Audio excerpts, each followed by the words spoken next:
Aquel histórico hemiciclo fue llenándose de los hombres más importantes de la política nacional. Levitas y gabanes llenaban sus asientos, las plumas bien afiladas, los tinteros abiertos a la grandilocuencia absoluta.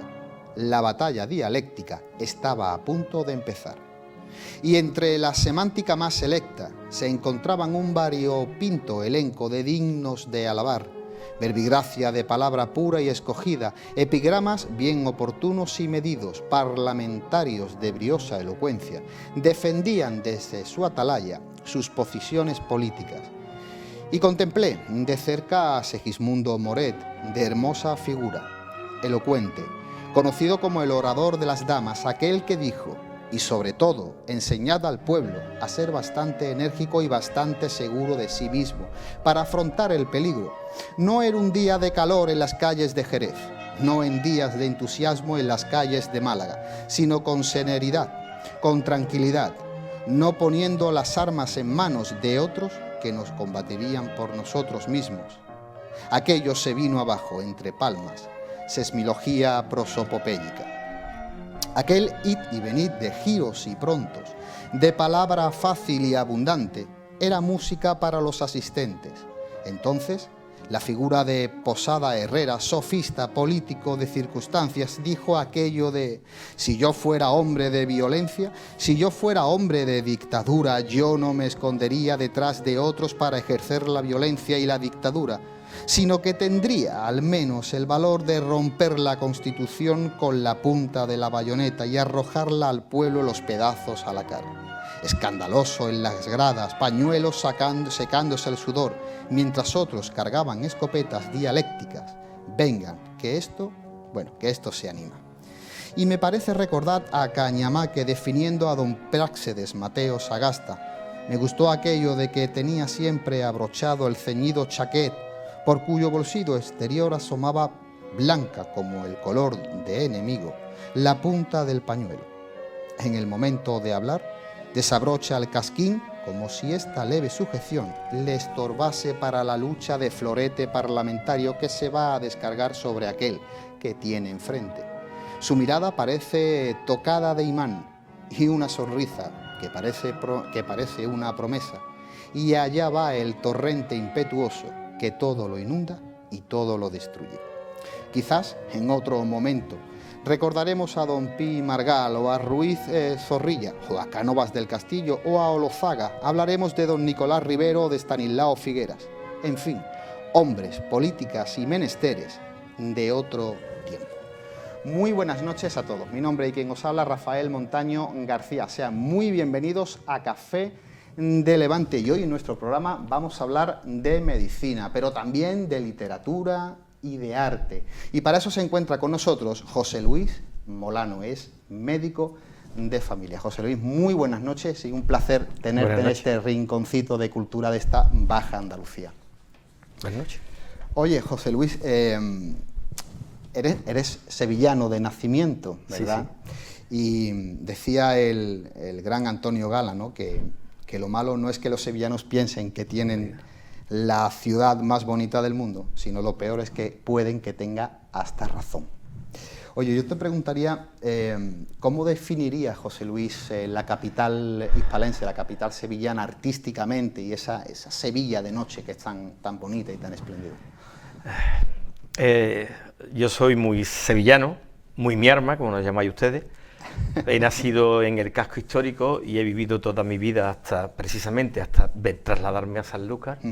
He vivido en Sevilla, en el centro de la ciudad, y me siento parte de ella, muy parte de ella, estoy muy integrado en mi ciudad.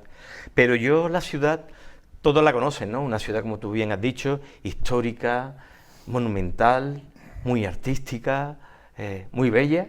Pero yo preferiría hablar de sus habitantes, porque yo pienso que a las ciudades las hacen los habitantes.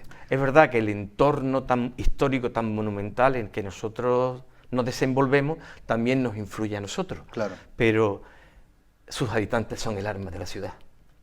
Y los sevillanos, pues, aunque lo hay de todos los colores, pero podríamos decir que haciendo una especie de arquetipo, es un personaje muy castizo en el fondo, a pesar de todos los barnices de modernidad que pueda haber, en el fondo sigue siendo muy castizo, muy amante de sus fiestas y de sus tradiciones, y suelen ser muy teatrales, yo creo que exagerado, como todo lo que hay en el teatro.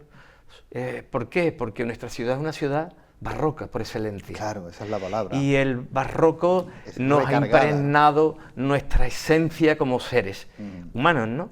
Y se manifiesta en todas nuestras pautas de conductas y nuestra forma de ser, a fin de cuentas, ¿no? Y somos así como muy dicharacheros, también somos guasones, ¿no? Tenemos ese sentido también, quizás no es tan exacerbado como hay en la zona de Cádiz, pero también tenemos nuestro sentido del humor, y eso, somos muy aparentes, muy superficiales. Yo diría que tenemos una sensibilidad a flor de piel, que mucha gente se confunde, porque cuando tienen contacto en la ciudad con nosotros, como somos unas personas muy tirapalante, muy extrovertidas, pues todo el mundo dice, hostia, este tío es, y ya con claro, este me lo llevo, claro. y no, nosotros somos así, para afuera, para adentro es diferente, somos más nuestros, ¿me entiendes? Y sabemos distinguir entre lo uno y lo otro. Además, José Luis, ese gen intrínseco, ¿no?, que tiene la ciudadanía sevillana también, porque es que ha formado parte de las grandes obras pictóricas y literarias de siglos atrás de esta España nuestra, ¿no? O sea, ha sido sus calles y sus personajes, pues digamos que tinta fresca de los grandes escritores y pintores de diferentes Vivimos épocas. todavía de muchos tópicos, Sí. que no por tópicos no pueden ser reales. Sí, por supuesto. Y a mí me molesta mucho cuando vamos por ahí, me acuerdo en Madrid, cuando yo terminé de estudiar el primer año, yo me fui a Madrid con otro compañero mío, estuvimos 2 años yendo los veranos a Madrid a trabajar, y bueno, porque era el centro del mundo, ¿no? Era Madrid entonces, para nosotros era el foro, ¿no? Y fuimos allá y a mí me resultaba un poco chocante y a veces me daba un poquito de rabia que me trataran siempre como, ay, ¿de dónde eres? Te escuchan hablar y, ay, qué gracioso. Claro. Mira, yo no estoy pretendiendo ser gracioso, es que Claro. yo soy así, Claro. es que nosotros somos así. Y hablamos así y no hablamos malamente, es que hablamos así, Claro. porque es mi lengua, o sea, es mi habla, mejor dicho. Y claro, hay también muy malos entendidos. Curiosamente, yo que he estado un par de veces en América, me resultaba más fácil, por ejemplo en Cuba, entenderme con los cubanos o con los mexicanos que con los propios madrileños. Yo estaba en Madrid en una tienda que entré a comprar puntillas y bueno, yo entré con toda, deme una caja de puntillas y me dice el hombre, ¿una caja? Digo, sí, una caja. Y dice, ¿de qué color? Y digo, hostia, esto como es la capital, aquí la tienen ya está de colores. Y claro, la gente me miraba. Claro, el hombre viene con un montón, una pila de cajas, Claro, así. claro. Y yo me vieron la cara, Torreilla, tú no eres de aquí, ¿verdad? Digo, no, ¿tú de dónde eres? Del sur, ¿verdad? Tú eres de por ahí de Andalucía, sí, de Sevilla, ¡ay, qué gracioso! Cuando me abrieron eran encajes. Claro. Y entonces yo le decía, no, esto no lo quiero. Dice, entonces, ¿qué es lo que quiere? Digo, una puntilla para clavarle en la pared. Dice, clavo. Digo, nosotros el clavo es el que se echa en la comida. Por ejemplo. Y ya todo era, Sí. todo un mundo. Yeah. Pero yo cuando estaba en América, hablaba con las personas que me encontraban y me entendían perfectamente. Claro, claro. Es que además se me ponían los vellos de punta, porque me acuerdo en Cuba, entré en casa, sigo conservando la amistad con Nacho, que ahora vive en Florida, en una ciudad, porque todos tratan de emigrar y bueno, él vive allí ahora. Y me acuerdo que fui a su casa, pregunté por él y su madre me dice, estaba haciendo la comida, y me dice, ¿no ha ido a hacer un mandadito? En Madrid no dicen mandado, dicen recado. Claro. Y me dice, vale, y me quedé ahí sentado y dice, espérate que tengo que hacer una cosa, échale un ojo a la candela. Digo, coño, eso es mi madre. Claro. Es que, O sea, es que así, la pero es que eso no lo escuchas tú. Claro, la falta de decir, voy a poner un potaje de shisha. Claro, Y dices, no, es que los chícharos me pasó, otro día estoy en casa, otra casa, y preguntan otra gente que había allí, también turistas como yo, ¿qué vamos a comer? Y dice, chícharo. Digo, ¿este qué rico? Y dice, ¿tú cómo sabes qué es? Digo, no sé, es que chícharo, eso es- claro, al final. eso es nuestro. Es que todo lo que es la zona del Caribe es impresionante porque el habla que ha conservado ha sido el Sí. habla de Andalucía Sí, sí, Occidental. sí, sí, Le sí. llaman el habla sevillana, pero es de Andalucía hombre, Occidental. se nota esos viajes de ultramar, Entonces, ¿no? Claro. A mí lo que me molesta hablando es eso, el típico tópico de que el andaluz es el gracioso, el chistoso. Mire, perdóname, andaluces lo hay más. En las películas siempre los reflejaban como los criados. El criado, inclusive en las últimas, Sí, sí, en esto sí, de la película de este no sé cuántos apellidos vascos. Sí, Y correcto. era además un andaluz de Málaga que el que hacía papel era el gracioso, el chistoso, el que decía tonterías, y todo el mundo se reía o lo veían como raro, como un bicho raro. Digo, mira, no, ya estamos cansados de que... Digo, aquí hay gente en Andalucía, afortunadamente, hay gente con un nivel intelectual muy elevado, con grandes obras, grandes artistas, grandes pensadores, grandes profesionales en todos los tipos. Digo, porque siempre nos sacan con ese... con ese San Benito. Ese San Benito, además un San Benito que realmente no nos ayuda. No nos ayudan en nada, y que con el tiempo se ha ido modificando de cierta manera, pero es que si te vas al siglo XIX y escuchabas a los viajeros románticos que llegaban, ¿no? A Henry Ford, a Prosper Mérimée, a Teófilo Gautier, y realmente pensaban que esto era el norte de en el Marruecos. romanticismo vinieron, por aquí se dejaron caer, ¿no? Porque alguno vino, vio aquello y dijo, ¡uff! ¡Qué sitio más exótico! Exótico, ¿verdad? Lo mismo que a nosotros nos puede resultar, no sé, qué cosa, el centro de África. Claro, y yo dije, claro. ¡hostia, qué gente más rara! Sí, señor. ¿Cómo viste? ¿Cómo hablan? ¿Qué cosas más raras hacen? Los toros. Que muchas más cosas, los bandoleros. Sí, eso ha llegado hasta nuestros días. Sí, me acuerdo que... En fin. Oye, José Luis, eres licenciado en Medicina y Cirugía con especialidad en Medicina de Familia. También licenciado en Geografía e Historia con especialidad en Antropología. Oye, José Luis, ¿por qué decides volcar parte de tu vida, una gran parte de tu vida profesional, al cuidado de los demás, ejerciendo como doctor y como médico de familia? Fue casualidad completamente, no hubo nada premeditado. Yo en realidad quería ser biólogo, porque a mí me gustaba la biología, fundamentalmente la genética. De hecho, un libro para mí que fue fundamental, que yo creo que lo leí con 17 o 18 años, entonces yo hacía COU. Cayó en mis manos un libro, fui a comprarlo, me lo mencionaron en clase, no me acuerdo de qué. Se llama Biología Molecular, aún lo conservo, de Kuhn Smith. Y aquello para mí fue, no sé, era la ciencia por excelencia. Y yo quería ser biólogo y quería ser genetista. Y claro, es una carrera muy de moda también. Claro. Pero cuando estaba haciendo el COU, mis compañeros, te vas a hacer no sé cuánto, digo, yo voy a hacer biología para hacer... Y ellos, no, vente a medicina, que medicina, la mayoría van a medicina igual que la biología, pero en vez de con animales, pues trata con seres humanos, otro tipo de animalidad. Y entonces, así fue. Elegí una asignatura que se llama Introducción a la Medicina y terminé siendo médico. Y no me arrepiento de nada. Al revés, si tuviera que empezar, lo haría de nuevo. Y otra vez estudiaría medicina. Yo no encontré mi vocación antes de ser médico, ni cuando estudiaba medicina, ni inmediatamente después, cuando ya ejercía como profesional de la medicina. Yo encontré mi vocación, que esa llamada que dice que uno interior la siente, aquí en Sanlúcar. Creo que me ayudó precisamente la población, el cupo mío de pacientes que tenía, que era muy amplio además, y me ayudaron a sentir esa vocación y esa necesidad de trabajar en ello, que precisamente por la relación médico-paciente que se establece, bueno, nosotros le llamamos empatía, pero es una relación, nosotros en nuestro método de trabajo a nivel profesional es relación médico-paciente, pero yo creo que eso, a través de la relación con mi propio paciente, lo trascendió. Y eso fue lo que de alguna manera me hizo empatizar más con mi paciente.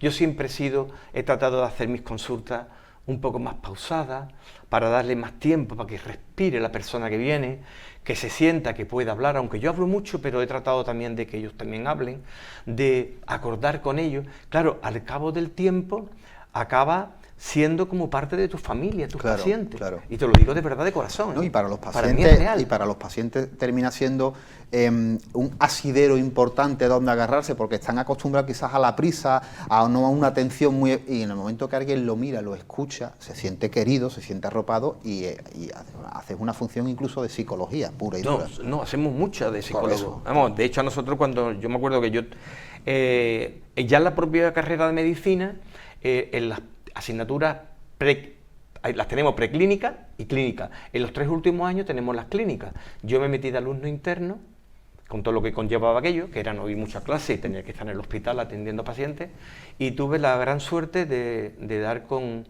el que es mi maestro, y digo mi maestro, ¿no? Yo te diferencio entre lo que es un maestro y un profesor. El profesor te transmite conocimiento. El maestro no solamente te transmite conocimiento, sino que te transmite valores. En mi profesión pues son valores humanos. Claro. Y para mí Alfonso Cruz Vallejo, que también ha tenido una formación muy clásica, es mi maestro, el que me ha dado. Yo digo que todo lo que yo soy de bueno como médico se lo digo a Alfonso Cruz. Los errores y lo malo son cosechas propias. Y claro, yo tenía una medicina muy clásica y yo aprendí de él eso, el que había que tener un contacto con el paciente. Dice, tú le estarás tomando el pulso, pero el paciente va a percibir tu contacto. El contacto es algo fundamental, porque es muchas veces la percepción no solamente es la vista, los oídos, el tacto es una forma de percibir tu entorno. De hecho, los ciegos, que no tienen la visión y se tienen que guiar mucho más por los oídos y por el tacto, para ellos es fundamental. Claro. Es otra forma de conocer la realidad, ¿no? Y para mí fue muy importante la formación que yo recibí, las enseñanzas que me dio mi profesor, y aquí fue donde verdaderamente yo la pude poner en práctica en Sanlúcar, porque tenía más tiempo, tenía mi plaza, eso te da también una tranquilidad, claro. Y con el tiempo, ya te digo, establecer una relación de simbiosis con tus propios pacientes. Si digo simbiosis porque lo que yo le podía aportar a ellos también me lo transferían a mí, era otra porción. Era una relación o una interrelación recíproca, claro. Donde no estaba mediado tanto por, digamos, por valores más materiales o económicos, sino por valores más humanos, claro. Más espirituales, si tú quieres. Además, José Luis, dices algo muy interesante que yo agrandaría, si me lo permites, porque claro, tras tantos años de servicio, tú has llegado a conocer, por ejemplo, a sus abuelos, a los abuelos, a los padres, a sus hijos y a sus nietos. Nietos ya más pequeñitos. Más pequeñitos, o sea, que en cierta manera, en tu carrera profesional, ha habido una serie de generaciones que tú has ido tocando en núcleos familiares muy específicos. Con lo cual, hay un nexo es que es muy importante, porque indivisible. nosotros nuestra especialidad se llama medicina de familia y comunitaria. Porque el ser humano, el paciente, no es un ser aislado, es un ser que pertenece a un medio. El medio más próximo del paciente es la familia, pero esa familia está englobada en una comunidad. Eso lo tienen muy claro, los médicos orientales lo tienen muy claro. Por ejemplo, la medicina china, yo hice, ya estando aquí en Sanlúcar, hice estudios de medicina tradicional china y acupuntura en la Universidad de Cádiz, de Medicina, estuve en la Facultad de Medicina, y los chinos lo tienen muy claro.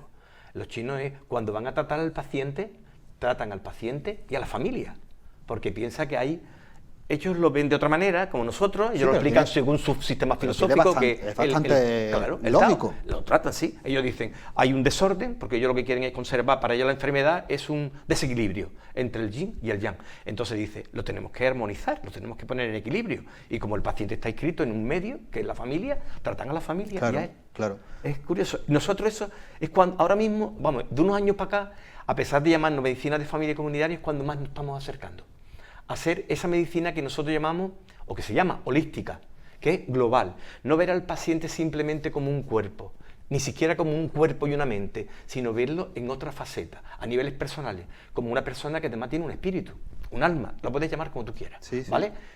Y que además pertenece a una comunidad, por eso entonces se llama comunitaria. Y ahora está habiendo un plan que ya lleva un tiempo, porque yo he hecho ya el curso, y hace por lo menos 2 años que lo hice, o 3, que el tema es humanización de la atención sanitaria. ¿Por qué? Porque nosotros hemos pecado mucho por diferentes cuestiones, ¿me entiendes? Tanto por falta de medios, económica, como tú quieres, por falta de profesionales, por falta de tiempo, de recursos en general. Hemos perdido un poco lo que es el trato humano. Sí. Y el trato humano es fundamental. Hay una cierta deshumanización, pero no solamente en la medicina, José Luis, sino a nivel general en Total, todos los aspectos. Ya te contaré después. Hay una deshumanización y claro, nosotros eso lo teníamos olvidado, el trato humano. Veíamos nosotros a la persona, al paciente, se sigue haciendo, ¿no? Como un objeto. Claro. Pero no es un objeto, porque siempre en la ciencia es el sujeto que estudia y el objeto estudiado. Pero el objeto es un sujeto, porque el objeto es un paciente que tiene sentimientos, Entonces hay como una interacción, igual que te hablaba antes del medio de, digamos, de la ciudad, el entorno urbano, cómo influye su arquitectura. Bueno, eso sabe muy bien la arquitectura construye en espacios, y los espacios pueden ser más humanos o más inhumanos, inclusive deshumanizados.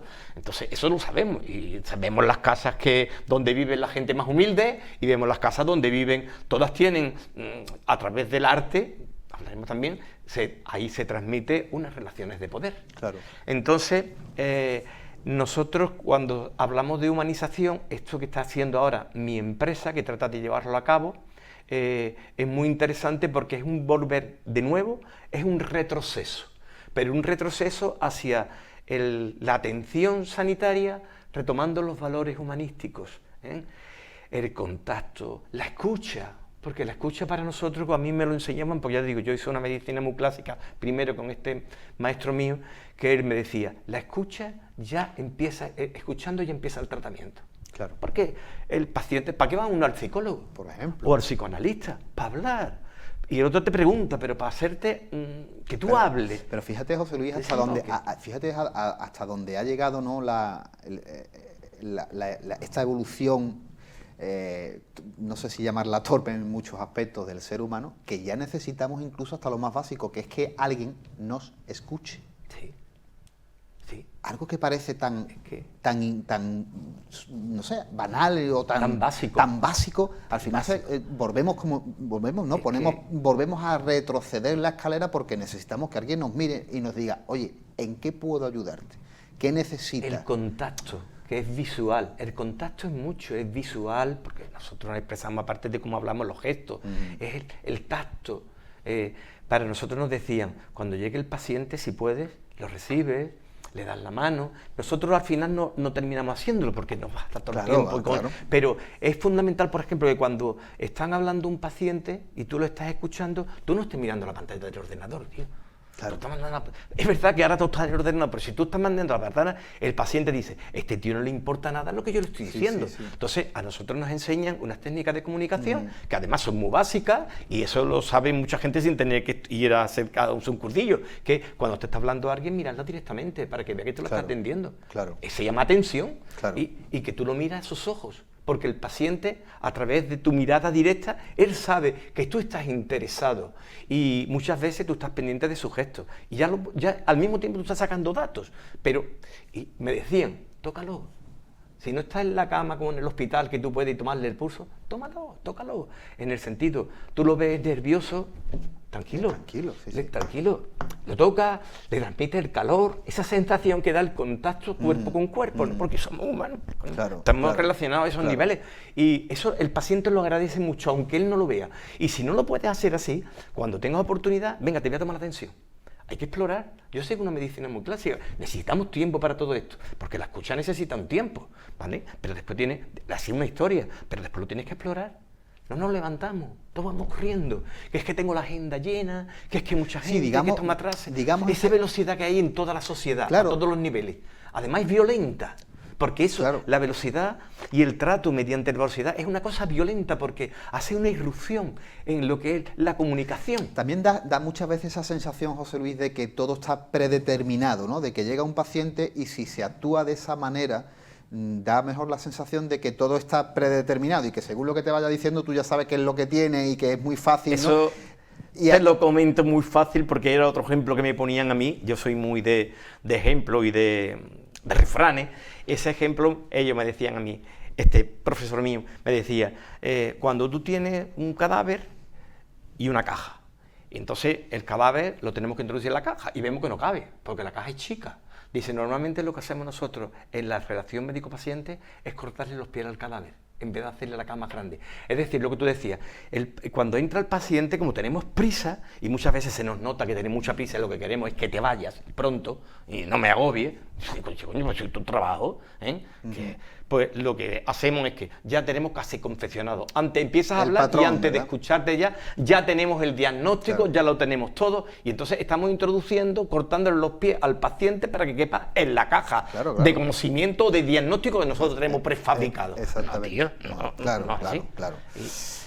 He aprendido eso que se llama la atención, a empatizar de verdad y a cuidar. Yo se lo digo mucho a mi misma gente, pues mi mujer me dice, ¿eres el típico funcionario? Digo, sí, porque he sido consciente aquí de que un funcionario, ¿qué es? Un servidor público. Y yo sé que un servidor público está para atender, o sea, para cuidar al otro, porque además el otro deposita en mí su confianza. Claro. Y es mi responsabilidad, entonces, sí, él dice, te hago cargo de mi salud, yo no lo puedo defraudar. Es mi responsabilidad responder adecuadamente a esa persona, porque a ella le cuesta mucho trabajo. Ella no se desnuda de pronto delante de cualquiera, desnuda, entiéndolo, metafóricamente, física y psíquicamente. Eso cuesta mucho trabajo. Claro, claro. Tú no puedes largarlo. Entonces, todas esas cosas las he ido yo, digamos, de alguna forma, si no aprendiendo, limando y desarrollándolas aquí en el desarrollo profesional en San Lucas. Y por eso digo que he aprendido también a ser un poco más humilde, o a ser humilde, cuando digamos nuevo, lo tenemos todo, eso lo vamos a hacer. No. Después son las pequeñas cosas, Claro. las que son más importantes. Yo te iba a preguntar, José Luis, que de todos estos años que has estado trabajando en Sanlúcar, que qué te llevas, pero realmente me la has ido contestando, ¿no? Sí. Te llevas el cariño de muchas personas, esa honestidad, ¿no? Ese trabajo, ese esfuerzo, ¿no? El intentar modelar y cambiar ciertos patrones en tu profesión, ¿no? Pero vamos a profundizar un poco más en esa figura que es el sanluqueño y la sanluqueña, ¿no? O sea, dentro de este microclima, de este micromundo que tenemos del Palmar hacia aquí, ¿cómo crees que es el sanluqueño? ¿Cómo ha cambiado? Porque claro, tú has conocido una Sanlúcar ¿desde qué año? ¿Qué año llegaste en Sanlúcar? En el año 2000. En el año 2000, ¿no? Sí, yo Llegaste. llevo 23 años y medio trabajando. Claro. ¿Cómo ha ido generando y cómo piensas tú desde tu visión, ¿no? ¿Cómo es el sanluqueño y la sanluqueña? Te voy a dar un poquito de rodeo, ¿no? Para podértelo explicar. Yo llevarme, siempre cuando leí en el guión esa pregunta, digo, no me llevo, yo me quedo. Porque es verdad que a mí, fundamentalmente en Sanlúcar, ha habido una transferencia muy importante. Yo sé que con mi trabajo he podido ayudar a mucha gente, pero a mí también me han ayudado mucho mis pacientes, porque hay una transferencia. Y a mí me han hecho mis pacientes crecer como persona. ¿Qué más puedo pedir? Claro. Me han hecho crecer como persona, ¿no? He recibido el cariño y el afecto, y además creo que es sincero. También es verdad que esto es una relación de intercambio recíproco, que cuando digo recíproco, lo explico un poco no es un intercambio cuantitativamente igual, sino se trata de cualidad. Tú me puedes dar muy poco, pero para mí eso es muy importante. Entonces no estamos midiendo. Y ellos me han dado a mí mucho más de lo que yo he podido ofrecerles con mi ayuda. Así lo pienso yo, pero a mí eso me ha enriquecido como persona y creo que me ha hecho ser mejor persona, de verdad, sinceramente. Y además eso es muy bonito lo que dices, porque ahora, ¿no? Que ya no, aunque lo decías antes fuera de cámara, ¿no? Un médico de familia es un médico de familia hasta el día que la parca venga a cortarte el hilo, siempre. ¿verdad? Yo me los encuentro por la calle y tiene tal confianza que me asaltan como si estuviera trabajando. Claro. Molano, mira qué me pasa, que no sé cuánto. Claro. Porque somos como más que una relación médico-paciente. Termina, que eso por una parte no debe ser bueno, porque nosotros hablamos de empatía, y hay otra cuestión que está por encima de la empatía, que es la simpatía. La simpatía es cuando tú ya te identificas completamente con el paciente, y eso no lo podemos hacer nosotros, porque entonces perdemos objetividad, ¿me entiendes? Yo tengo que, la empatía un poco para que lo entiendan algunas personas que nos estén escuchando, yo trato de ponerme, es muy difícil, de ponerme en el lugar tuyo, para yo, de alguna manera, poder sentir, vivenciar tus experiencias, tu sufrimiento como tú lo puedes hacer. Pero eso es muy difícil. Pero yo tengo que volver. ¿Por qué? Porque yo tengo que mantener una objetividad. ¿Me entiendes? Y a mí muchas veces se me han saltado las lágrimas con determinadas cuestiones de mis pacientes. Y no sabía qué hacer, porque si ellos vienen buscando a mí una persona fuerte, y tú te derrumbas, yo no puedo derrumbarme delante de ellos, que es muy humano también, y que actualmente está contemplado. En esto de la humanización que te digo de la atención, está contemplado de que el paciente se pueda derrumbar y que el paciente sepa que yo también soy un paciente. O sea, de alguna forma soy también un paciente, soy un ser humano igual que él. Oye, yo sé que eres un amante de las artes y de la literatura y de la escritura, que después vamos a tocar en la segunda parte, pero siempre digo que las vivencias que guardan los doctores, que guardan los médicos, en los grandes hospitales y pequeños hospitales, eso daría para episodios nacionales de Benito Pérez Galdós uno detrás de otro. De anécdotas se puede escribir libros. Increíble. De libros. Y ya no solamente de anécdotas que pueden ser incluso graciosas. De experiencias. Pero esa experiencia, porque claro, es que tenéis el trato más humano posible cuando la persona está enferma, es cuando realmente demuestra una vulnerabilidad enorme. Claro. Es que nosotros tratamos no solamente con la vida, sino con la muerte. Claro, efectivamente. La muerte siempre está presente en Claro. una persona que está enferma. Claro. Es más, está presente incluso en muchos cuando no estamos enfermos.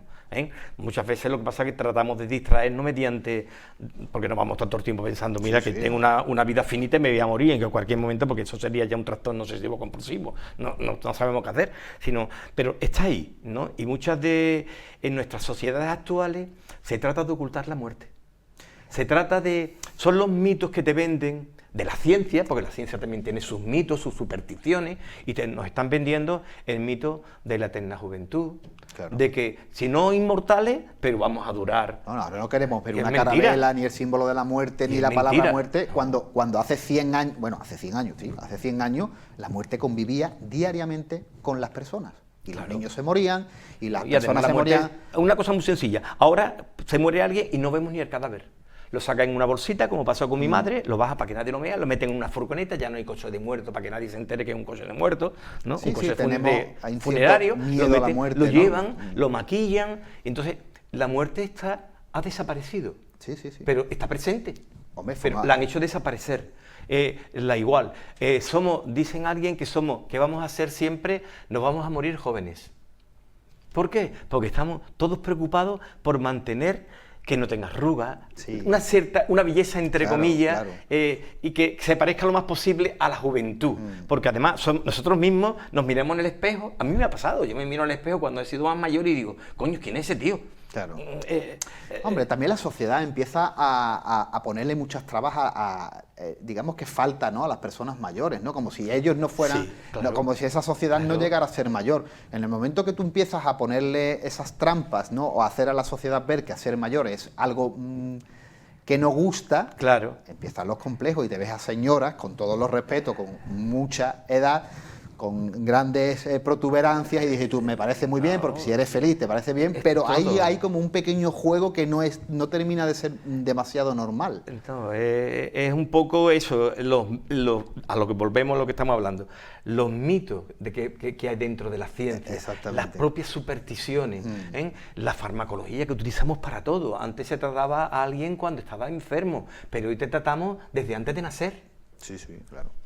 Te estás muriendo y te estamos tratando, que muchas veces nosotros, yo lo digo, coño, pero si se está muriendo y le estamos dando todavía la pastilla para el colesterol. En fin, sí, dime. No, que te quería decir que tú me preguntabas por el sanluqueño, cómo lo veía, y yo te iba a contar que mi llegada aquí a San Lucas fue brutal, por no decir traumática. Claro. Yo venía de un mundo de universidades, de galerías de arte, de museos, y de pronto vivía en todo el centro de Sevilla, que yo salía y me caía en el Corte Inglés, y no estoy haciendo propaganda, pero es que es la realidad, vivía allí, todo lleno de luces, de chicas. Cuando yo vine aquí, yo le decía a mi mujer, yo me voy, porque yo no me identificaba, lo veía oscuro, digo, aquí está todo oscuro. Claro, yo vivía en una ciudad llena de escaparates, de luces, de chicas. Yo le decía, si aquí las tiendas, la calle ancha, que entonces pasaban los coches, digo, aquí las tiendas tienen mostradores de madera y una vieja detrás. Entonces, para mí eso fue brutal, el contacto. Además, el sanluqueño es una persona, digamos, no todo el mundo afortunadamente, pero es muy... abusa mucho del sistema, por ejemplo, sanitario. Es muy demandante, que decimos nosotros.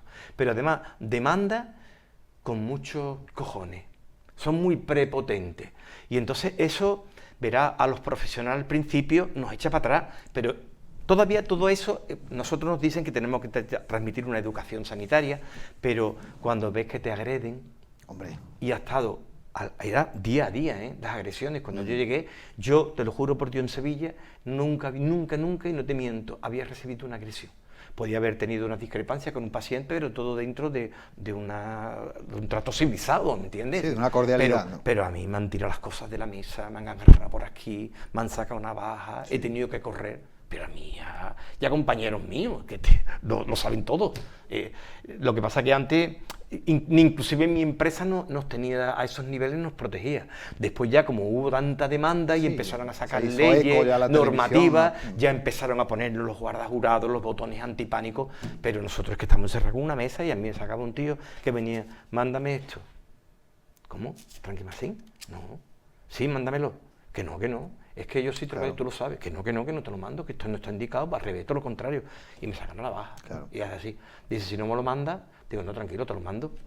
Tú no puedes trabajar. Hombre, claro. Yo te lo mando, pero cámbiate de médico, no vengas más. Claro. Cosas así. Aunque pincharte las ruedas de los coches pinchadas. Me han pinchado un par de veces las ruedas del coche, porque a lo mejor a alguien no. Entonces siempre tiene esa, digamos, presión de no todos los pacientes, afortunadamente, de unos pequeños pacientes, pero que te joden la vida. Hombre, claro, que te joden la vida, sí. Tener que ir a juicios porque te han agredido, pegarte con una muleta, tío. Incivilizadas por... Es que eso lo hemos vivido y afortunadamente no eran todos, se ha ido limando, pero todavía siguen sucediendo, porque hace poco una compañera mía sufrió una agresión y yo me enteré y fui a verla para darle ánimo, porque yo creo que a los compañeros cuando se han agredido no solamente hay que ponerlo hay de parte a las autoridades, sino nosotros tenemos que solidarizarnos. Claro.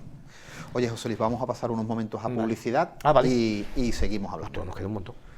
Amigos de Café de Levante, nosotros volvemos tras unos anuncios publicitarios.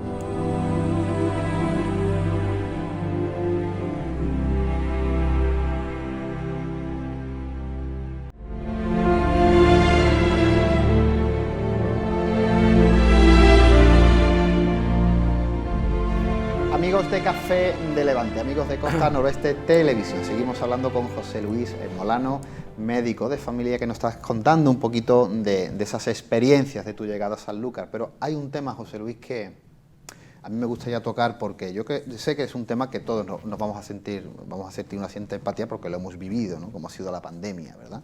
Esa pandemia, ¿no? que bueno, paralizó al mundo totalmente, al 100%, ¿no? O prácticamente, ¿no? Oye, profesionalmente y personalmente, José Luis, ¿cómo viviste la pandemia del 2020, del 2021? ¿no? Sí, 2020. En un primer momento fue completamente sorpresivo, no nos esperábamos, porque teníamos una seguridad en nuestras instituciones sanitarias y en los conocimientos de la ciencia que era impensable que a estas alturas pudiera haber una epidemia que no se le vio, que no sé si alguien la vio venir, pero si la vio venir se desproporcionó impresionante, eso se sobredimensionó rápidamente. No sé a qué se debe la culpa ni nada, pero bueno, fue una sorpresa muy grande, después una perplejidad tremenda, ¿no? Mucho miedo, porque además nosotros estamos en el frente. Y en primera línea de batalla. Había compañeras que se pusieron malas, digo compañeras porque, y compañeros que se pusieron malos, por no ir. O sea, no es que fingieran estar malos, no sé, que se pusieron enfermos de miedo que tenían a tenerte que poner en primera línea. Entonces creo que ese miedo tan grande que hubo fue sobredimensionado por los medios de comunicación. Claro. Alguien sacó de aquí partido también. El amarillismo, el morbo vende, claro. El amarillismo vende. Hay una cuestión que a nivel de filosófico y antropológico se llama la biopolítica. Y esto era política, de hecho, a raíz de los filósofos han salido escribiendo. La biopolítica es la intervención por medio de unas técnicas, en este caso sanitarias y estadísticas, por eso se llaman los estadistas, pero bueno, sanitarias, en intervención de la política a través de la biología. Esas técnicas, muchas de ellas se basan en eso, en el miedo. Y a través del miedo yo te controlo. De hecho, nos controlaron. ¿Qué hicieron? Encerrarnos en nuestras casas. Se vulneraron principios constitucionales. El aislamiento o el confinamiento no estaba indicado. Hay algunos politólogos que le llamaron a eso un estado de sitio. Dicen, nos han llevado a un estado de sitio. Eso no más que ocurre cuando hay una guerra y están los frentes o están borrando antiguos. Eso son circunstancias tan especiales las que se utilizaron y fue sobre todo, utilizando lo que eran la sanidad, la biología, porque a fin de cuentas no somos seres biológicos que podíamos enfermar por el virus, pero se llevaron a cabo medidas de control inusitadas hasta ese momento. Y de eso todavía se siguen escribiendo artículos, Sí, yo sí, sigo leyendo, eso dará, científicos, claro. por politólogos, antropólogos, sociólogos, diciendo qué barbaridad, cuando el virus es verdad que era un virus que podía ser mortal y que había que combatirlo, pero una vez que se nos fue de las manos, porque las medidas preventivas se nos habían escapado, pues entonces no podía, verá, creo que hay medidas antes que el confinamiento, por ejemplo, el aislamiento de los ancianos, de los mayores, o si estando aislados, que ellos sean las primeras, porque son los más vulnerables, entonces los más vulnerables son los que tienen que recibir más atención, no que aquí se anteponía, digamos, el cuidado del joven al anciano, y los ancianos los tuvieron encerrados en un... No sé si recuerda, los encerraban, los dejaban sin salir, no querían que fueran a los hospitales y se morían allí. De hecho, había en residencia que cuando entraban había 20 y tantos muertos. Bueno, el problema que hubo en la Comunidad de Madrid, que sigue latente hoy, ¿no? No sé si son 7.216 ancianos fallecidos, ¿no? Verá, en la Edad Media no me hubiera extrañado, pero en el siglo XXI... Sí. Yo creo que los médicos... horroroso. Es lo que tú has dicho, os cogió a todos, pero además fue... Sí, nadie os lo esperaba, era algo que... No lo veíais venir, o sea, de un día para otro estábamos encerrados. Sí. Un estrés además tremendo, porque claro. Nosotros además, aparte del estrés, como personas que estábamos en primera fila, es que estábamos en contacto, y en un principio teníamos escasos medios, porque aquello también no sé si es que les cogió de sorpresa. En el fondo es que nuestro sistema sanitario no está tan preparado en recursos como pensábamos. Claro. Ni siquiera la ciencia, con todo lo que decían, porque hasta ahora no sé si hay yo no soy de los que creen en las teorías conspirativas, pero hasta ahora no se sabe exactamente el virus, cómo se transmitió de animal, pasó del reservorio animal al humano. Claro. Dice que si el mercado en China, que si los chinos... Sí, sí, incluso... Siempre se buscan, además, cuando hay una cosa así que se desconoce, siempre se busca un chivo expiatorio. El chivo expiatorio fueron los chinos. Es verdad que nosotros estamos cometiendo grandes barbaridades a nivel, digamos, ecológicos, ¿no? Con la epidemia del SIDA, al final, creo que se quedó en que habían sido unas especies de monos los que lo habían transmitido. Pero claro, los monos, para entrar en contacto con los humanos, nosotros hemos tenido que destruir su medio e invadirlo, porque si no el mono no viene a ver a ti, lo mismo pasa con los virus. Pero además después dejaron por el camino, y entre comillas, muchísimos cadáveres, entre comillas, de demonizar al colectivo homosexual, al colectivo... A todo, claro. Igual que ahora los chinos. Bueno, los chinos o los que fueran. Los inmigrantes, por ejemplo, siempre se busca se denomina, empieza a demonizar a cierta parte de la sociedad. Se estigmatiza. Y el problema es que hay una parte de este mundo que se lo cree a pie juntilla. Bueno, yo no me quiero excluir, ¿no? Porque pienso que en el fondo todos tenemos muchos prejuicios. Sí, es verdad que algunos pueden tener más y otros menos, y que yo a lo mejor empleo más la razón o mi raciocinio para poder... Pero siempre tenemos prejuicios. Sí, lógico. De hecho, los prejuicios, leía últimamente que no todos son negativos, y algunos prejuicios son positivos, y además nos dan pie para que podamos ser más eficientes en nuestras conductas, porque no tenemos que pensar, son cosas que las damos por hechas. Pero a veces pues son nocivos, porque cuando tú estás volcando todo el mal o la negatividad en un colectivo determinado, que suelen ser además, por cierto, los más vulnerables, pues entonces... Oye, José Luis, esta sociedad actual, con sus prisas, con sus tecnologías, con su desarrollo en muchas de las facetas, ¿no?, de la vida cotidiana y de las artes y de las ciencias, ¿piensas, José Luis, que somos cada vez, porque... Yo te iba a preguntar si tú piensas que somos cada vez más vulnerables, porque claro, muchas veces parece que estamos tan avanzados ahora con la inteligencia artificial tal y cual, que parece que somos invulnerables, pero en el fondo, y esta pandemia, aunque no lo creas, nos ha hecho ser tremendamente vulnerables y darnos cuenta que somos tremendamente vulnerables. Claro que es curioso, porque es verdad que somos más vulnerables y estamos más inseguros. Hay una gran inseguridad a todos los niveles, inseguridades laborales, económicas, personales, de eso, a nivel de lo que es la ciencia, ¿no?, la enfermedad, nos sentimos más inseguros. Pero es contradictorio, es chocante, porque resulta que vivimos en una sociedad donde todo se está controlando, para bien y para mal, Todo está controlado, se supone que todo está controlado. Date cuenta que tenemos mecanismos de prevención sanitaria, profilácticos, mecanismos de seguridad, seguridad ciudadana, calidad del control de los alimentos. Para todo tenemos controles. Todo, todo, todo. La sanidad lo estamos viendo, son los controles que te tenemos que hacer para que tú... son medidas preventivas. Y en una sociedad donde todo... La seguridad ciudadana, todos son medidas de seguridad. Coño, los anuncios estos, ponga la alarma para que no te entren, los ocupas, o lo que sea. Todos son mecanismos de control y de seguridad del ciudadano que además nosotros conscientemente aceptamos. Porque decimos, bueno, me van a vigilar con las cámaras, las tenemos por las calles. En un pueblo no, pero en las grandes ciudades no puedes salir sin que siempre haya una cámara que te esté vigilando. Claro. Y entonces tú dices, pero lo aceptamos. Y eso atenta contra nuestra libertad. Claro, pero eso es liberticida. Sí, pero nosotros nos autocomplacemos, ¿sabes por qué? Porque nos creemos que nos van a dar seguridad. Claro, y aparte porque desde que te levantas por la mañana te están bombardeando con malas noticias. O sea, yo siempre he pensado que lo mismo que hay un telediario, o tú compras la prensa en papel o escuchas la radio y te estás informando, todo lo que son noticias violentas, drogas, asesinatos, violaciones grupales, tal, guerras, bombardeos, miseria, hambre. Tráfico, accidentes de tráfico. Además, las noticias cada vez más escabrosas y cada vez más sin filtro ninguno. Eso día a día es una gota que perfora una roca, te está generando un miedo que al final una mentira cotidiana termina haciéndose verdadera. Al final terminas aceptando todos los métodos de seguridad porque es que te das cuenta que eso está... Pero claro, yo siempre he pensado, José Luis, que debería de haber un telediario nada más que de buenas noticias. El mundo es muy grande, ¿eh? Y se hacen cosas... Eso es una pregunta que yo creo que se le ha hecho mucha gente. Un periódico, ¿por qué no nos venden buenas noticias? Un periódico que tú lo compres... siempre lo malo. Exacto, tú compres tu periódico por la mañana y que solo vengan cosas bonitas que se han llevado a cabo en la humanidad. Claro. Nada más que corrupciones, claro, de fraude, robo... Es que es así. Pero yo creo que eso es, de alguna forma, el sistema lo va generando.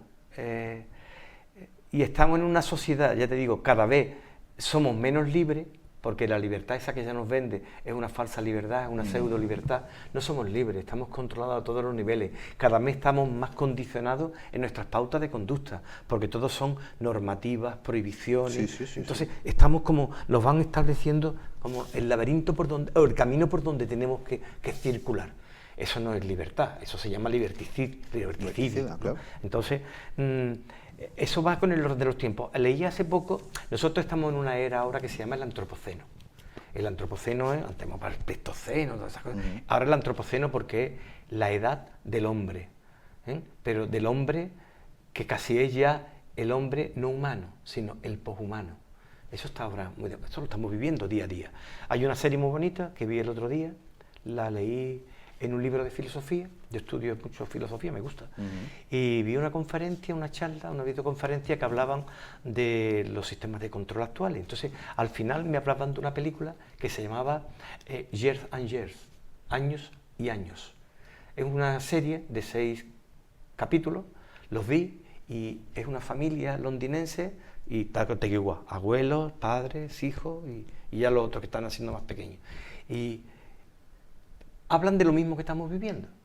Es fantasiosa porque hay cosas de fantasía, pero tocan temas actuales, tocan personajes actuales que viven aquí, la ciudad de Londres, vienen a España, pero bueno, el caso es que tocan temas que son muy actuales. Y uno de los temas de los más jóvenes, de los que son más jóvenes, que nacen envueltos en máquinas electrónicas, en pantalla, todos lo hacen con pantalla, era que quieren dejar de ser humanos. Una de las hijas, que tendría unos 16 años o 17, que decía, es que yo no quiero ser humana, yo quiero ser transhumana. O sea, quiero que todo lo que me ofrece la alta tecnología, incorporarlo a mi propio cuerpo. Entonces lo primero que le incorporan son una serie de chips en sus manos para que ella pueda llamar por teléfono, le ponen unos implantes en los ojos para que pueda ver, igual que si tuviera una pantalla, y al final el propio Estado le llega a implantar a unas series que van a hacer un experimento, le llega a implantar un chip en el cerebro donde ella se pone en contacto con los archivos que hay, como todo está informatizado, y ella sabía de todo. Dice, pero ella misma lo decía, dice, soy una servidora del Estado, porque es el Estado, y el Estado cuando quiere me lo puede quitar, claro. Pero como yo quiero ser transhumana, entonces todo lo veía, todo lo tenía. Entonces estamos pasando en una etapa que nos parece que es ciencia ficción, pero hay ya más de ciencia que de ficción. Además que lo estamos viendo. te iba a decir. Ellos decían, además, cuando la abuela le decía, pues, ¿a quién culpáis? Porque decía, ay, que ve, que no sé cuánto. Dice, la culpa la tenéis vosotros, porque que nacen los niños están rodeados de máquinas. Eso que tú nos estás contando es puro siglo XXI, pura actualidad. Pura actualidad. Pero vámonos a la otra parte, ¿no? Porque yo te preguntaría, una sociedad, por ejemplo, actual, que valora, que paga, que favorece a personas que no aportan nada. O sea, no aportan nada... El tema de la justicia social. Por ejemplo, no aportan nada a la sociedad, ¿no? En bien de la sociedad. Sí aportan a pequeños capitalistas o a grandes capitalistas, pero eso es beneficio propio y privado de cada uno de ellos, ¿no? Este tipo de personas que son favorecidas por una parte de la sociedad, que son enriquecidas por una parte de la sociedad, y en cambio, en cierta manera, se puede maltratar o se puede obviar a otras personas que están salvando vidas, personas que ayudan a personas mayores, a los más desfavorecidos, doctores, médicos, ayudantes voluntarios, bomberos, etcétera, etcétera. ¿Es una sociedad que está abocada al fracaso o es una sociedad de... No sabría decirte si estamos abocados al fracaso por esas cuestiones. Pienso que sí, hay otras cuestiones que creo que sí nos pueden abocar al fracaso como una sociedad solidaria. Y entiende lo de solidaridad de una manera, digamos, amplia. La solidaridad yo pienso que tiene que ver con la justicia social. Desde muy antiguo, siempre en nuestras sociedades, ya en tiempos de los griegos, siglo V a.C., que eran las ciudades-estado, las polis, que eran con la democracia, ¿no? Resulta que ya se planteaban el tema de la desigualdad. Es decir, todos nacemos en sociedades desiguales, donde hay unas grandes diferencias sociales, económicas y culturales. Entonces ya las mentes esas preclaras pensaron que algo había que hacer, porque yo pienso que aquí no sobra nadie. Yo soy de los que piensa que todos somos necesarios.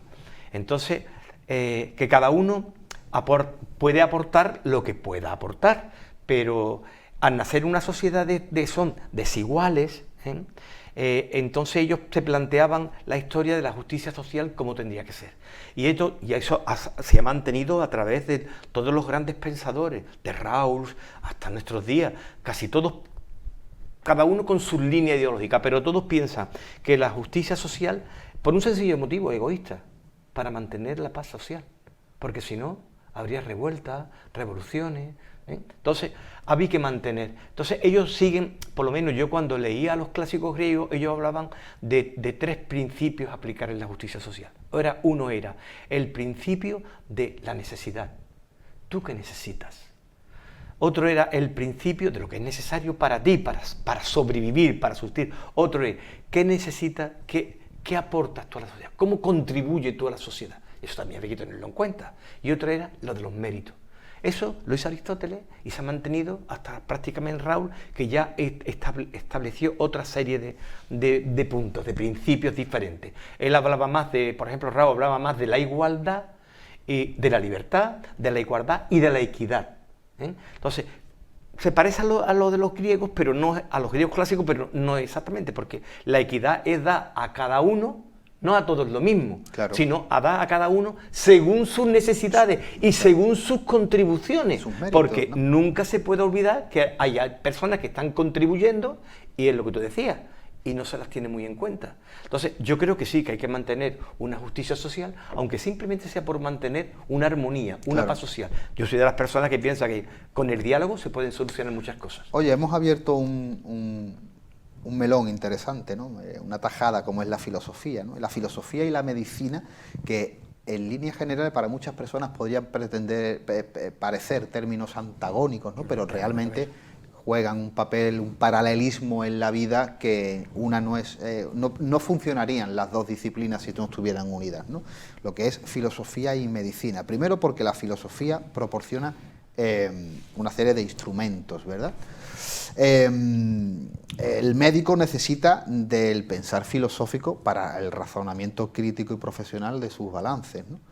¿Qué opinas sobre esa filosofía y la medicina, José Luis? Esos dos términos que van tan paralelos. Como yo estudié historia y me enseñan que la historia es muy importante, volvemos a recurrir a dónde apareció esos términos, ¿no? Filosofía. La filosofía empezó para nuestra cultura occidental, empezó con el mundo clásico griego, con los presocráticos, antes inclusive del mundo clásico. Ya estaban los presocráticos hablando. Pasa que ellos hablaban más de la naturaleza, cómo funcionaba todo, no hablaban tanto de los dioses, en el tema de las ideas, como Platón. El caso es que la filosofía se originó en Grecia y la ciencia se originó en Grecia.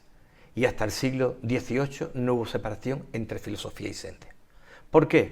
Porque la filosofía no simplemente eran los orígenes de la ciencia, sino también explicaba su evolución. Y han estado unidas hasta el siglo XVIII o finales del XVII. En el XVIII fue ya cuando empezaron a dispersarse, y ya a partir de la Ilustración es cuando la ciencia tomó un camino más relacionado con la razón, en el sentido de que había que buscar una serie de postulados, ¿no?, que después se experimentaran con ellos. O sea, tú partes de unas hipótesis, después haces unos experimentos y después lo tienes que verificar para poder llegar a una solución, hasta establecer una teoría, ¿me entiendes? Eso ya se empezó a fraguarse en el siglo XVI, pero fue en el XVIII cuando ya con la Ilustración se decantó. Y la filosofía siempre ha estado en la base, pero no de la ciencia. Y la medicina es una ciencia, aunque humana, es una ciencia que siempre ha estado a caballo entre las letras y lo puramente científico. Y ha habido grandes médicos que han sido grandes escritores o grandes pintores. Por ejemplo, Gregorio Marañón fue un gran literato y era un gran médico, pero así han sido muchos, ¿no?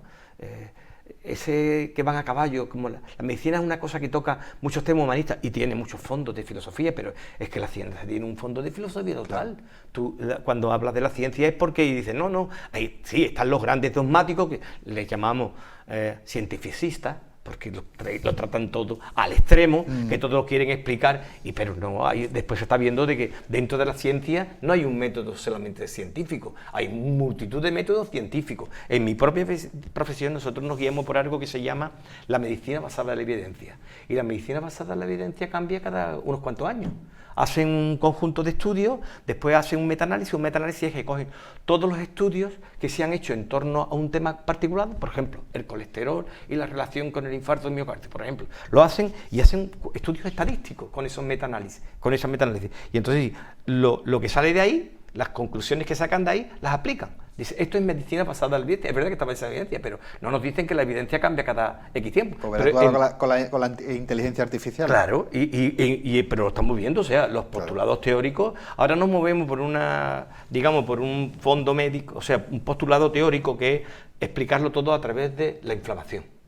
El sistema de la inflamación es muy complejo, y hoy se sabe mucho, cada vez se sabe más, y sabemos que la inflamación explica muchísimas cosas. Bueno, hasta la gente dice, uy, se me ha inflamado, pero es que es verdad, incluso cuando tú no lo ves. Claro, a mí como me han educado ahí, pensamos todo en la inflamación. Y hay una serie de enfermedades que antes no se conocían y estaban englobados ahí en lo que se llaman las enfermedades autoinmunes. Y después se han descubierto, pero todo esto viene del año 2000, 1900, muy poco. Sí, que no estamos hablando... Estamos hablando de hace mucho tiempo. Y entonces esas enfermedades ya han salido de ese cajón desastre donde no sabía saber lo que era, o de las enfermedades autoinflamatorias, eran autoinmunes, y ahora se llaman autoinflamatorias. Y se están tratando muchas de ellas, inclusive otras enfermedades que antes no tenían tratamiento, que se sabe que son autoinmunes, con medicamentos biológicos. Que es un medicamento, eso es la última revolución en medicina. Los medicamentos, porque los medicamentos biológicos no son los fármacos que están hechos por formulación química en un laboratorio, están hechos, sí, es verdad, en un laboratorio, pero no fabricación. Ellos lo que hacen es montar grandes reactores que se llaman bioreactores, donde cultivan células vivas. Las células pueden ser de animales, de plantas, de hongos, de mohos, de levaduras, las cultivan y entonces les dan la temperatura, la alimentación, la presión, sí, la luz, todo lo que necesitan, y una vez que saben lo que están haciendo, como hoy la ingeniería genética, que es lo que íbamos, la medicina que yo he practicado hasta ahora, la que se va a hacer dentro de 30 años o 50 años, no sé decir cuánto, va a ser completamente diferente. Claro. yo no voy a ver, el contacto del que hablamos se va a alejar mucho más. Nos vamos a ver a través de una pantalla, ya de hecho lo sabemos, el telefonito, claro. Y cuando tengamos lo vamos a hacer telemáticamente, yo te voy a pedir, pero es que ya se están llevando a cabo operaciones sin estar tú presente. Increíble. Yo he estado en un curso en la Escuela Andaluza de Salud Pública en Granada y había un curso para nefrólogos que iban a aprender a hacer trasplantes, tenían los cadáveres que habían traído, por cierto, de Estados Unidos, porque llegaban perfectos, y allí lo hay, aquí no teníamos cadáveres, o llegan en malas condiciones, la habían traído y tenían un robot, que es allí hay varios robots, pero el Da Vinci es la joya de la corona. El Da Vinci creo que tiene 6 brazos, estaba al medio, tiene aquí una mesa, y aquí y él, del médico desde arriba, en una cabina, que no tiene por qué ver, porque él lo ve por pantalla, está maniobrando y el robot está, pero el robot también tiene su propia inteligencia artificial, claro. Tiene sus algoritmos, que es lo que está preparado. Por eso ahora actualmente hay un programa que yo escucho mucho, Radio Nacional, tiene Onda Clásica, Moderno, pero bueno, hacen unos anuncios que dicen, porque no somos algoritmos, y es verdad. Claro, eso es la humanización, ¿no? Claro, es la deshumanización, claro. El algoritmo es la deshumanización. Es más, ahora, hoy casi todos los modelos, para explicar algo como el cerebro nuestro, el modelo lo cogen de la máquina, cuando es a la inversa.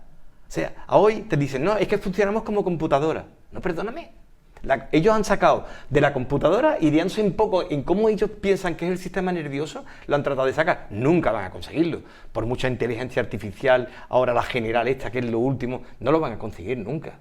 Porque hay una cosa que antes la buscaban, Descartes buscaba algo que es importante. Te voy a hablar de una cosa que le llama la singularidad. La singularidad es un término que empezó en la física, ¿no? Y además la física astronómica. Son cosas muy matemáticas, ¿no? Que hay que tener mucho conocimiento.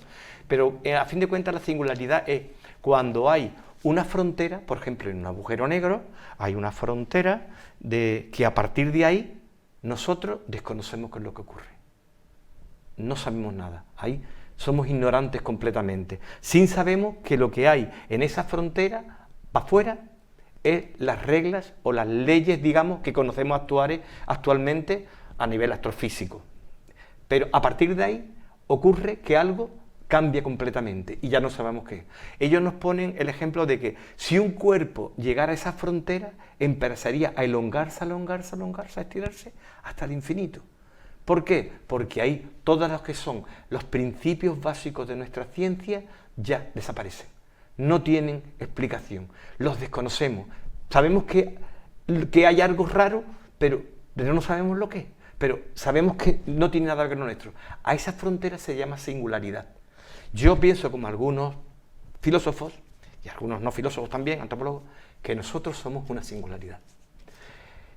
En el sentido, nosotros provenimos de la especie animal, del mundo animal, pero llegó un momento en el desarrollo de nuestro cerebro que se fue desarrollando parejamente al habla, a la lengua y a la tecnología. Los griegos tenían técnica, hablaban ya de la técnica, que es la técnica, de ahí salió nuestra palabra arte. Hay una diferencia, pero para ello, porque la evolución humana iba pareja, el desarrollo de nuestro cerebro, el desarrollo lingüístico y el desarrollo que nos proporcionaba la técnica. El fuego, las primeras herramientas de pedernal, todo era un todo, ¿vale? Llegó un momento en que eso apareció algo que antes no había, y esa fue nuestra singularidad. La conciencia. Más, porque puede haber animales que tengan una cierta conciencia, un simio superior, se mira a un espejo, dice que un delfín también, la identidad es muy importante, pero es la reflexión interna, esa reflexión que hacemos pensando en nosotros mismos, que llamamos la autoconciencia, que es otro escalón más. Eso no más que lo tiene el ser humano. Claro.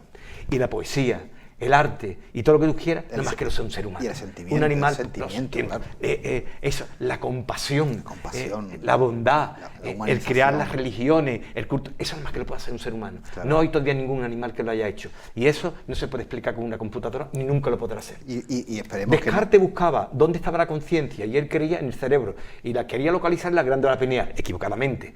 Hoy se sabe que la conciencia, es verdad que ya lo decía Santo Tomás, el cuerpo, lo decían también los griegos, hay un cuerpo, que fue el primero que lo diferenció, Platón, cuerpo y alma, o mente, o espíritu, como tú quieras. Santo Tomás, después viene San Agustín, no, el espíritu es lo más importante, el cuerpo es algo podredumbre que se corrompe, que se no sé cuánto, el espíritu. Y Santo Tomás dijo, no, sin espíritu no hay cuerpo, pero sin cuerpo tampoco hay espíritu. Claro, ¿Me entiendes? claro. Por eso eso se ha mantenido hasta ahora y es tan importante esa noción simplemente de que nosotros somos una singularidad a través de esa unión de cuerpo, mente y espíritu que tú quieres, que eso es, para mí, lo máximo. Y eso es lo que quieren, bueno, el desarrollo. Ahora le llaman al capitalismo, ni neocapitalismo, le llaman el tecnocapitalismo. Ha cambiado muchísimo, llegará un momento que evidentemente desaparecerá como todo desaparece en esta vida, pero que va por ahí, va por el desarrollo de las altas tecnologías, claro. Pero tú, claro, eso tú dices, ¿y a quién sirve eso? A los poderosos. Bueno, tienen que mantener ese filón vivo todavía durante nuevas décadas, ¿no? Claro, pero y además eso nos beneficia como comunidad, ¿nos vas a hacer menos humanos? Yo creo que no, lo que dicen. Ellos mismos llaman claro. Poshumanidad, porque dice que ya es otra cosa diferente, la interacción hombre-máquina. Pues nosotros en este último tramo del programa, José Luis, porque ahora sí vamos a aparcar las máquinas y la inteligencia artificial y los que somos amantes de la literatura, que seguimos leyendo en papel, que seguimos tocando, que seguimos oliendo, que seguimos coleccionando libros, ¿no?, en nuestras estanterías, vamos a hablar también un poquito de eso, porque una pasión tuya, sabemos que es las artes escultóricas, pictóricas, pero también la poesía. Yo escribo poesía. Por eso. Y pequeños cuentos. Cuéntanos un poquito de dónde viene esa faceta, qué estás haciendo y qué se compone. De niño, de adolescente, tuve un amigo que fue el que me dejó el primer libro de filosofía y a través de algunos amigos con los cuales yo vivía, de mi barrio, eran músicos. Y entonces mi amigo íntimo, Manuel Salado, empezó a tocar la batería con 14 años, después fue el baterista durante un tiempo de Kiko y Veneno y Los Patas Negras. Y yo con ellos, yo empecé a estudiar medicina y ya era amigo de ellos, los acompañaba en prima de medicina. Y que me acuerdo que Rafaelillo y Raimundo Amador, sobre todo Raimundo, porque Rafaelillo se quedó un poco más descolgado, con Raimundo, pues íbamos por ahí y lo primero que hacía es presentarme, me decía, mi amigo es médico. Yo decía, claro, sí, yo estoy en primero de medicina, tío. Pero teníamos mucha amistad, ellos vivían en las caracolas estas que daban allí en las 3.000 viviendas, después se hicieron muy famosos y cambió la historia. Pero yo empecé a tener con ese mundo el contacto a través de la música. Y a través de la música empecé a tener contacto porque yo vivía, cuando estudiaba medicina, en una especie de guardilla que vivía arriba de mis abuelos. Ellos me la alquilaron para que yo pudiera estar allí, estudiar y eso. Pero yo en el momento que empecé a ganar algún dinero, que terminé siendo médico, tenía mis amigos, con los cuales muchos eran fotógrafos, le gustaba el cine, sabían mucho de jazz, de música fundamentalmente. Pero empecé en vez de vivir cerca de mi familia, con mi dinero, empecé a irme a vivir con algunos de estos amigos. Y entonces yo tenía una amiga que había hecho Historia del Arte, mi amiga Eva, y me fui a vivir con ella a un piso de estudiantes en pleno centro de Sevilla, que yo vivía en el centro, pero me fui a vivir con ellos. Y resulta que, salvo yo y Eva, que Eva por lo menos hizo Historia del Arte y además hacía su tesis doctoral sobre arte, el resto eran todos pintores de Bellas Artes. Entonces empecé a tener con ellos, a aprender de ellos. Estabas rodeado de arte, claro. Claro, empecé a trabajar hasta el punto de que lee esto, lee a Gombrich, lee al otro, y empecé a interesarme tanto que yo, que nunca había cogido. Sí, dibujaba cuando era más joven, tengo guardado cosas en mi casa, escribía algún tipo de poema cuando era joven porque empecé a leer lo típico de esa edad, ¿no? Rimbaud. Claro. Tuve la suerte de, en el contacto con la universidad, leer Rimbaud, leer Baudelaire, y ya empecé a leer y empecé a gustarme. Entonces era una poesía, era el origen de la poesía moderna. Claro, Rimbaud, claro. Baudelaire, Apollinaire. Los clásicos. Para mí eran los clásicos. Yo además soy muy afrancesado, porque he tenido mucha influencia fundamentalmente de la literatura francesa, no lo puedo evitar. A mí, cuando tú dijiste antes, Flaubert ha sido unos libros, Guy de Maupassant, han sido gente que yo he leído mucho. Y claro, a través de ellos, últimamente he leído también mucha poesía francesa, pero más actual, Henri Michaud, Michel de Houellebecq, que para mí vive en Almería por rato. Son gente que tendrán mi edad, bueno, Henri Michaud ha muerto ahora, hace poco, no hace mucho, pero Michel Houellebecq puede tener mi edad, puede tener 60 y algo años. Y lo que te quiero decir es que siempre he sido muy de la poesía francesa y de la literatura francesa, ¿no? Que además me ha encantado siempre. Mallarmé, tío, los caligramas de Apollinaire, es que... Entonces hacía cositas, mis poemas, hacía mis caligramas, trataba de hacerlo, pero eso quedó postergado, porque cuando con los estudios médicos y la pintura, como vivía con pintores, empecé a meter mucho en el mundo de la pintura, hasta el punto que, habiendo ellos, no habiendo ni terminado, me decían, José Luis, ¿te interesaría dar una charla en un monasterio sobre arte religioso? Yo decía, claro que sí, yo era motivado para adelante, digo, claro que sí, digo, tú dime de lo que yo tengo que hablar y yo me lo estudio. Y me lo estudiaba. Y al final terminé inclusive dando una clase, digamos, en un estudio de un amigo mío que era muy grande, que ha fallecido, era pintor, ha fallecido él, de un infarto, y terminé hablándole a los estudiantes de Bellas Artes, que venían sus propietarios, sobre la antropología y el arte, la relación de antropología y arte. Me la preparaba. Entonces me metí mucho en el mundo de la pintura, y para mí, claro, dice que el amor lo da el conocimiento.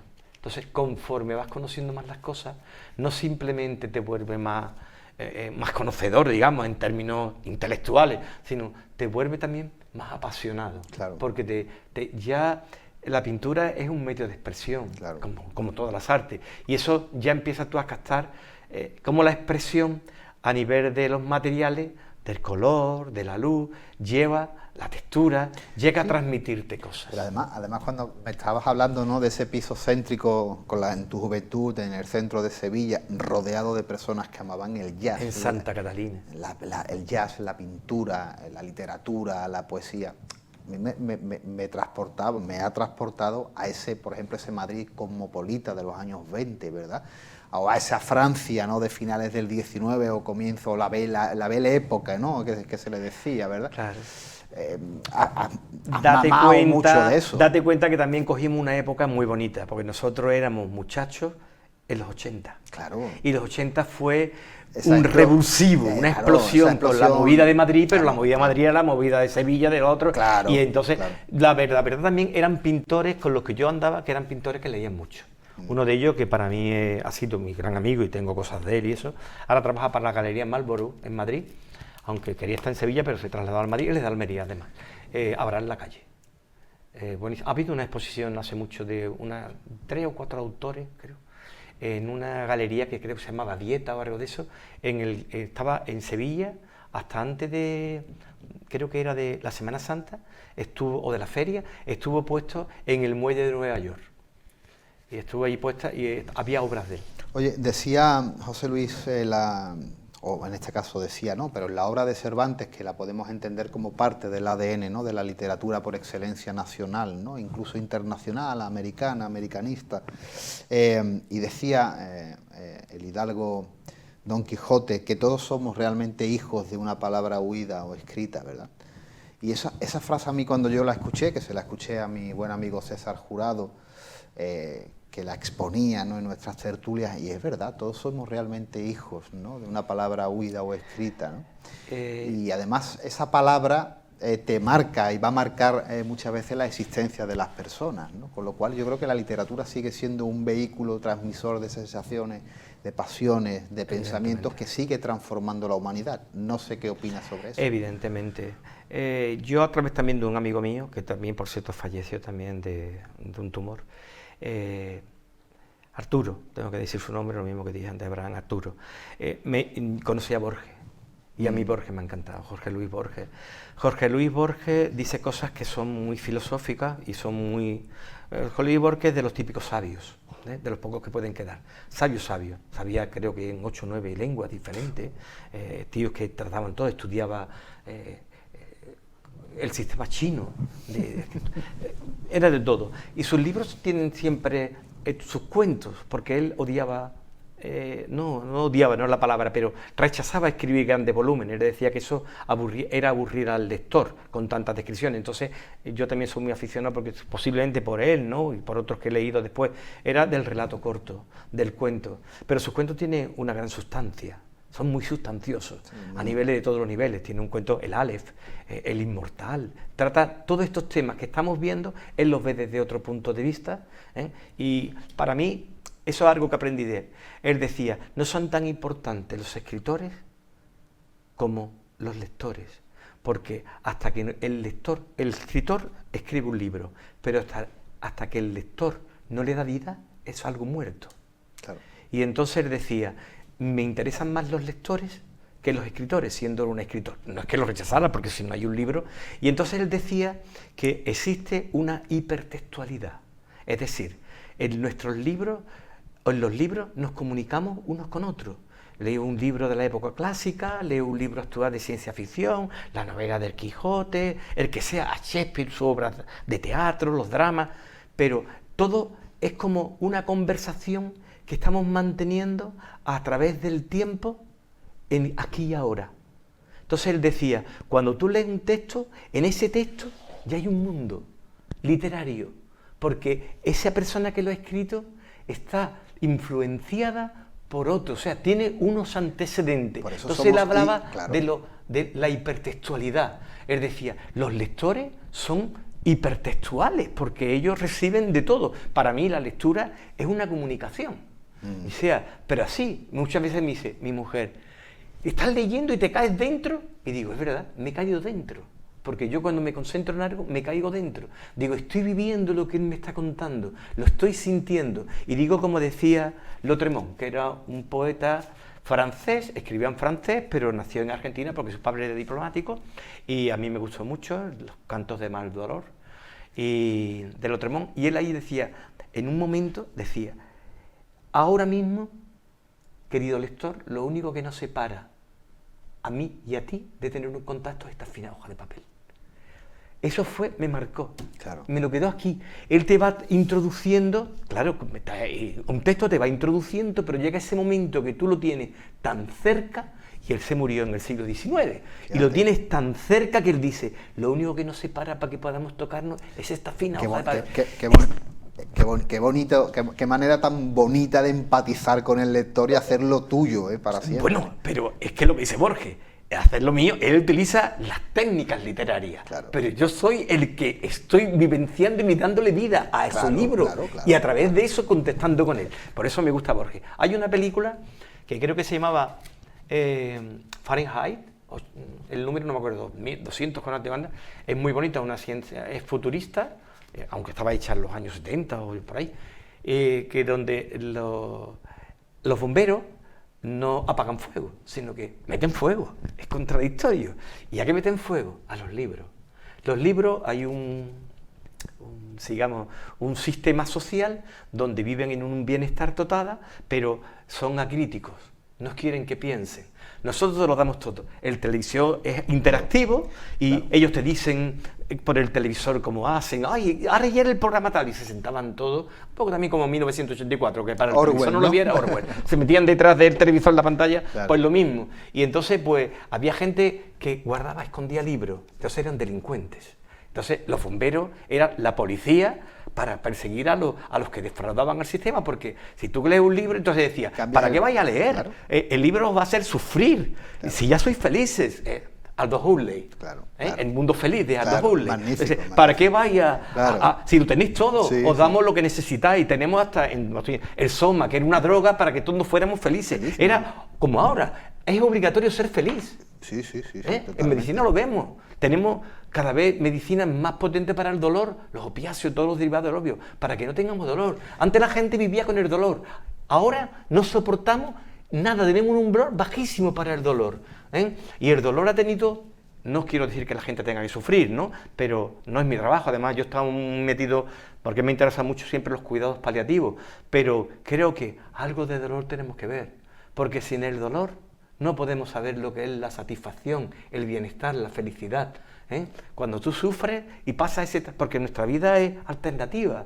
Entonces, si eliminamos todo, somos como autómatas, felices, todos homogéneos, nuestra vida es homogénea, no queremos que haya irregularidades, y eso es lo que están creando, una vida que ya no es humana. Entonces, el dolor está bien calmarlo, pero a mí me dijo un paciente mío en Sevilla cuando trabajaba allí, desgraciadamente muy deportista, murió de un cáncer de próstata con metástasis, y me acuerdo que le dábamos opiáceos, y yo iba a su casa a verlo con los opiáceos, y una vez me dijo, no me des más estas pastillas, dice, porque me dejan que no soy yo.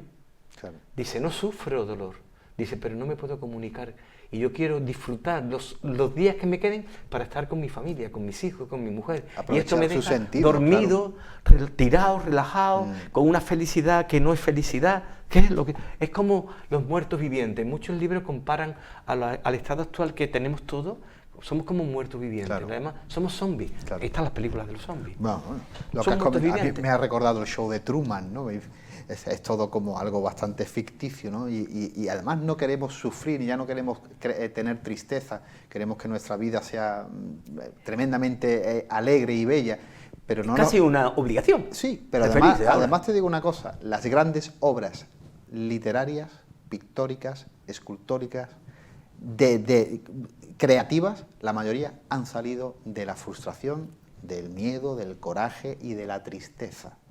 Es un arma muy creativa. Sí, el sufrimiento, el Es dolor, muy creativa. la soledad, la angustia ha dado Mucha creatividad. El expresionismo alemán Por es ejemplo. muy fuerte, Hombre, claro. en el romanticismo, pero sí, pueden salir también de lo bueno también, ¿vale? No voy a decir Sí, que sí, hombre, todo por salga de supuesto lo que malo, no. pero que es verdad que es un acicate para la creación el pasarlo mal.